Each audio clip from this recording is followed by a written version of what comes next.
The days passed so slowly. Joe began to wonder if the weird time effects his dad had talked about also affected local time when great things were expected. It sure seemed to be taking forever. He made up for the agony by talking up the event and a little bragging to his friends about the coming Starship and his access to it. He was surprised when a few of them seemed less interested. He figured they were jealous. Some refused to believe he could get on board the ship. There was one in particular he wanted to impress, a girl about his age named Svetlana, or Lan for short. He scored a major victory at dinner the day before the ship arrived. He had hesitantly asked his father if there was a limit to how many people could come aboard with him, trying to seem nonchalant when he answered his father's question about how many did he have in mind and who that would be. "Oh," he'd said, "just one, Lan." He felt his face getting hot. His father looked at him. "Oh, is she that girl you're always hanging out with?" Joe's face became hotter. Yay, we're friends from school and she really likes starships too, like a lot." Benny's face crinkled. "She likes Joe a lot too." His giggles punctuated his opinion about the matter. Joe's carefully aimed toe connected with his brother's shin under the table. "Oh, W!" Benny yelled. "Benny!" His mother said, "He kicked me!" Benny complained. Joe tried to look innocent, realizing he may have jeopardized the entire trip. His face went from pink to pale as he realized the possible outcome. "That'll be enough of that," his mother said. "Benny, you stop teasing your brother. Joe, you apologize to Benny." Joe immediately apologized, and for once, he was sincere about it. Benny accepted, but stuck his tongue out at Joe when their parents weren't looking. Joe's dad had watched the exchange. He thought for a moment. He glanced at Joe's mother. She mouthed the words, "A girl?" and raised her eyebrows. His dad had not missed the blush either. "I suppose one more will be okay. I'll clear it tomorrow," his dad finally said. Joe was so excited he forgot about his little brother's attempts to provoke him entirely. The day finally came. Joe was standing in the observatory with Lan and his dad. There was a huge window that allowed views of the ship's incoming to the docking bay. Joe noticed that instead of the usually rectangular arm that was airlock and passageway, there was a large ring on the end of the arm. He asked his father about it. "Well, a starship hull is impossible to weld to, so they can't have docking brackets made up. Normal ships just have a set of attachments that they stick on the outside. The starship's hull is smooth, so they nose into this ring, and it inflates to grip the hull and seals against it so we can open the airlocks. A lot of things on starships are standardized by law because they are almost impossible to change and last for so long." Lan listened to his father's explanation too. She'd been quiet, around Joe's dad, which was odd. Usually she wasn't quiet at all. They talked in excited whispers about what Joe would never remember. When they finally saw the glint of gold, so tiny it was almost a trick of the light. Then it grew. As it closed into the station, they could finally see the long, slender shape, a golden yellow flecked hull that truly did look like someone had caught a dancing sunbeam and made it take form. It seemed like it was traveling very fast towards the docking ring.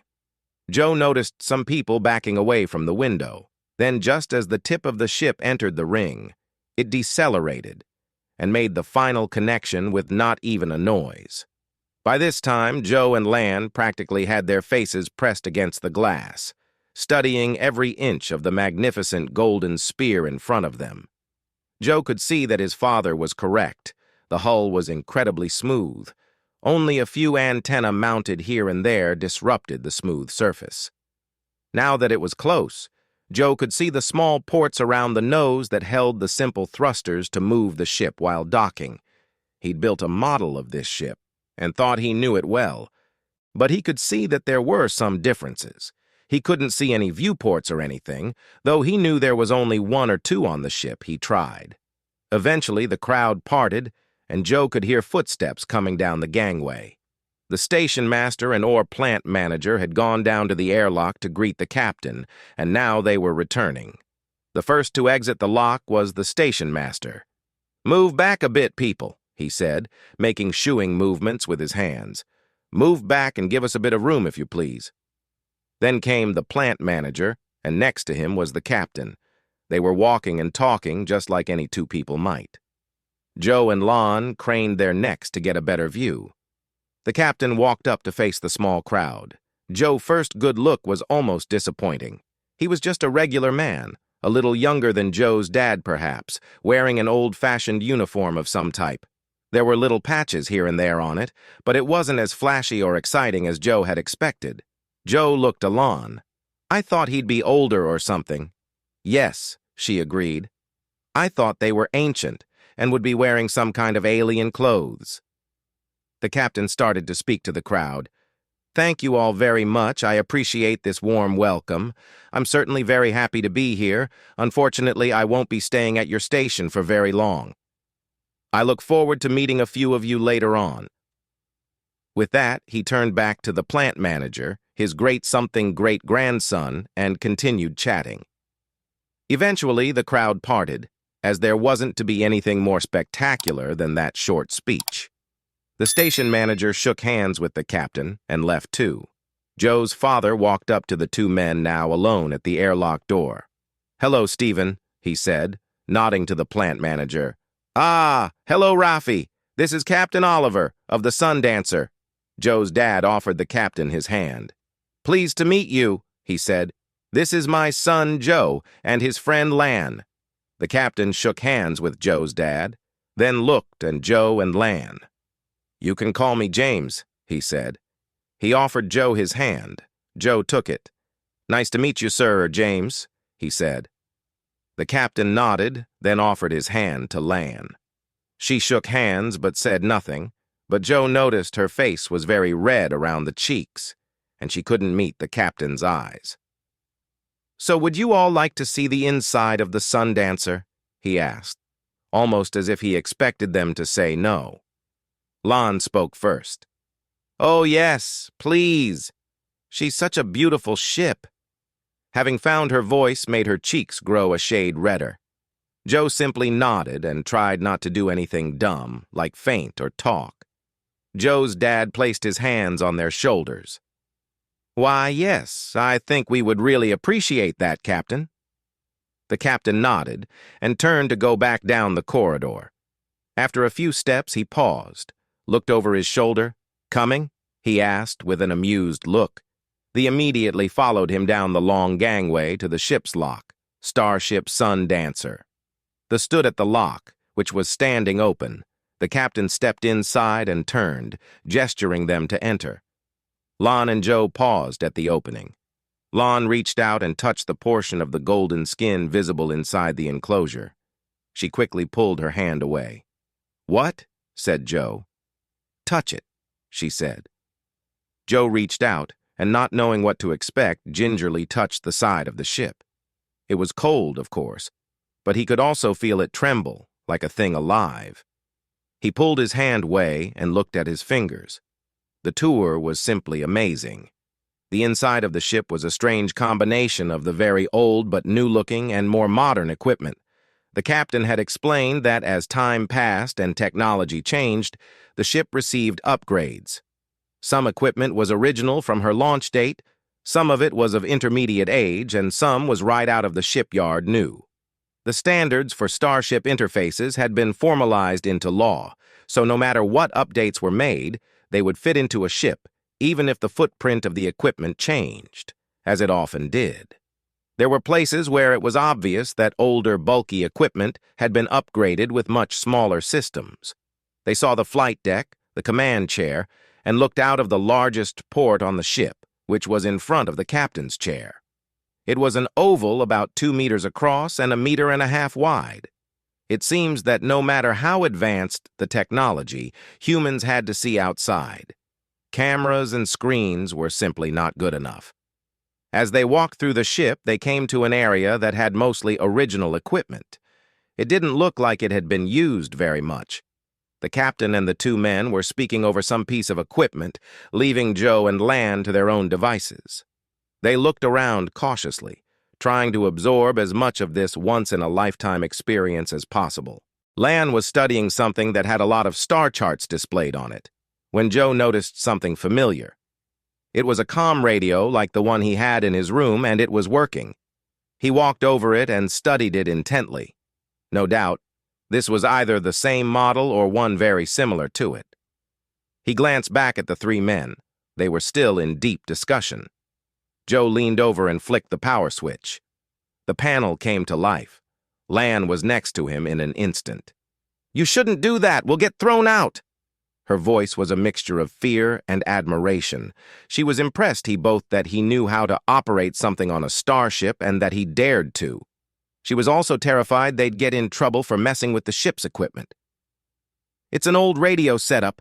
I have a similar one in my room from my grandfather," Joe explained. He brought up the waterfall display and selected a few frequencies. He found them all the same as on his setup in his room. Lan was watching him intently, obviously impressed that he knew how to operate anything on a starship. As they were intent on the equipment, Joe's father turned and noticed what they were doing. "Hey!" he burst out. "You're not supposed to be doing that!" At this, the captain and manager turned. Joe's father looked horrified, the station manager confused, but the captain didn't look angry. If anything, he looked amused. "Oh, there's nothing there they can hurt. That's a section of obsolete communications equipment. The new equipment was so small it fit in the command deck without modification. I left this here meaning to have it removed but never got around to it." Joe's relief was instant. Lan looked very pale. The captain walked over to where they were standing, curious now. "How did you know how to run this equipment?" he asked. "My grandpa," said Joe. "He gave me an old comm terminal just like this one. I use it for radio astronomy and stuff." "Ah," said the captain. "You should be careful. You might end up a starship captain yourself someday." The other two men laughed at this, but Joe noticed the captain hadn't, but looked a bit sad instead. Joe, now eager to show his knowledge of the equipment, noticed the same yellow square flashing on this display as on the one in his room. He pointed and asked the captain what it was for. "Oh, that," said the captain. "Just something that will probably never be used again, a frequency probably long forgotten." "But it hasn't been," Joe said. "See?" He touched the yellow indicator. The screen went blank, then the scrolling text appeared. It was slightly less garbled than on Joe's display at home. The first two words were complete, followed by some letters and numbers. Celestron Processor S. Azure Flame Compal Location Sol. 59 Awai Era 8D by 375925. The captain looked at the screen.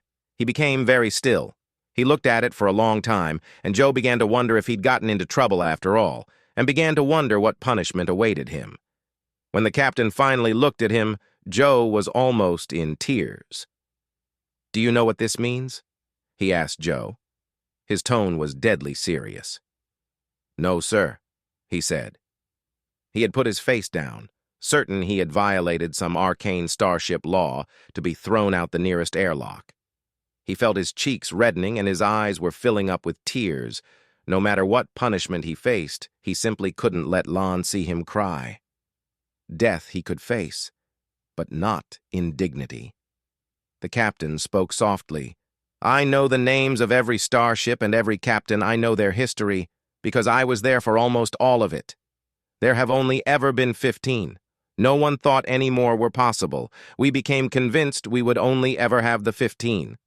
He paused, everyone in the room looking at him, except Joe, his face downturned. "Until now." He finished. End Part 3.